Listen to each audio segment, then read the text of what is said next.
Welcome to another episode of RiPA Bites. Now on tonight's show we're talking about a place we're going to visit this very weekend. It goes by the name of Victoria House in the beautiful city of Leamington Spa. Now just why are we going to visit this place? That's a good question, let's find out. Now Becca, you sort of arranged this thing. Why are we going and who are we going with? We're going with Grace Paranormal and we're going because there are alleged hauntings.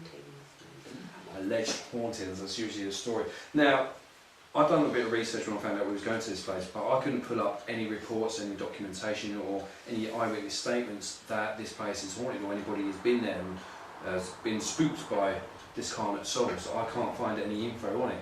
So why are we going to this place and where's the grounds that it could be haunted? Well, this actually did enter our RiPA radar, so we thought we'd go and give it a look-see really.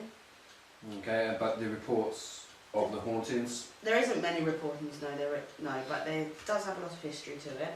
So could this be another place of another old, abandoned, spooky looking place that's been there a while? It's not abandoned, no. But it looks old?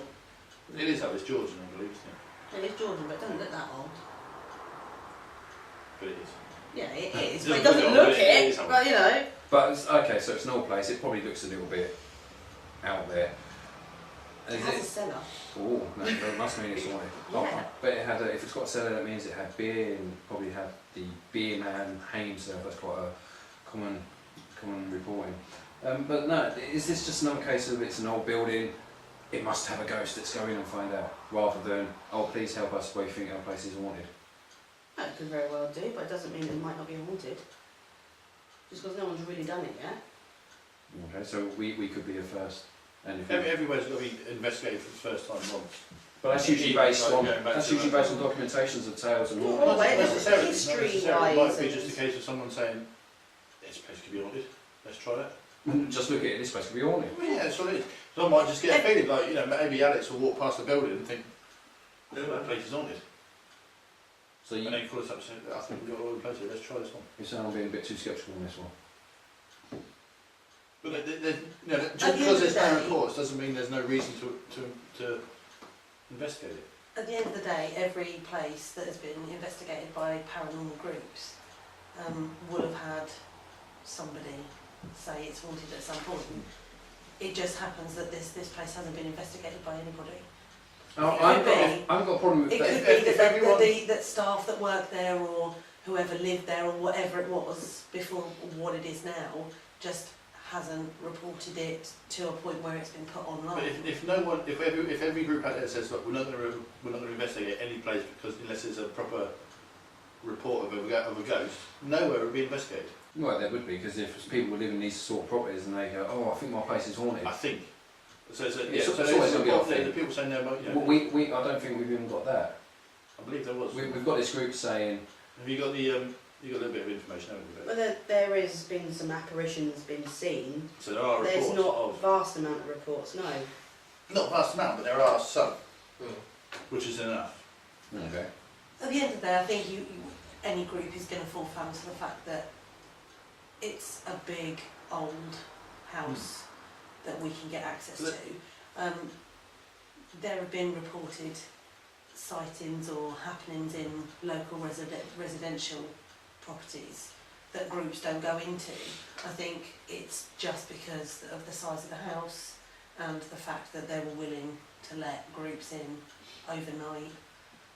It's always worth a look. Maybe people will come up with something that's never been seen before, and maybe we'll go in and see nothing. We've been to places before, you know, where it's just a case of the place needs money. Yeah. So the easiest way to get money is to say, oh, we've But even the places that we've been to where we found out that they're just doing it for money, that there's no evidence or anything like that, even then, there's still stories, whether they be true or fabricated or whatever, there's still, I mean, the Ram Inn's one of them. Just because they've not made these stories public, doesn't mean that there isn't any stories. You know, it could be just word of mouth, you know, just because it's not been made public, they've not put it on a website or anything, doesn't mean there aren't any stories. You know, it could be a place where the people work and they might not want to make it public. There are a lot of buildings out there as well that just look interesting. There are buildings around here that are really interesting to just wander around. Yeah, I like urbex and so I like going into. At the end of the day, certain establishments, if they start advertising that the fact their place is haunted, it can be detrimental to their business. So they don't. But it could also be But very it doesn't profitable. mean it. Yeah, but it doesn't mean it isn't haunted just because there's no stories published on the website. But usually, as RiPA, as you know, it usually helps to have the story to go on, so we can go in there and say, okay, they're getting this story, or they're claiming this bit's haunted because of this wall, or because of this floorboard, or something like that. With this on, we've really got nothing to go on. No, but then again, on the other flip side of that, a lot of ghost hunters go in there knowing the history, knowing that there's a ghost scene in this particular corner, and they'll see it because that's what they want to see. Yeah, that's So what It does give us a Going clean in, sheet, yeah, really. going in blind gives them right. This is there's no report or anything, so anything we do find isn't going to be sort of put in their mind by someone else. Let's talk about you for a minute, Alex. So people know you're our mascot medium.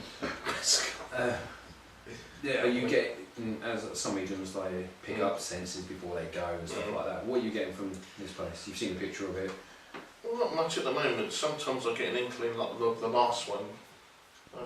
Usually when I get closer to the place, is that's when I start picking up the energy from it.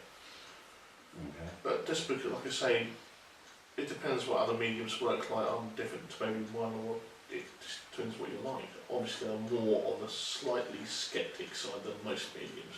So if we go there and you're not getting anything, you would admit you're not getting anything. Yeah, I immediately say I'm not getting anything. Okay. But if I am getting something, I'm going to say what it is. So that could be it, folks. It could be well, it is kind of a RiPA first because we're going in there blind ourselves. We're not coming from no story or anything like that. So it's going to be an interesting one. Something that we are working on, we may be able to stream it on our Facebook page on Saturday night, if all goes well. If not, then obviously we'll be doing our standard live Facebook updates and little videos that come on there. So be sure to check us out on our Facebook page. Link's going along the bottom of the screen now. And so yeah, thanks for watching, and we'll update you throughout the week, and we'll do a review next Tuesday. Well, if anyone knows any history about Victoria House, send it through.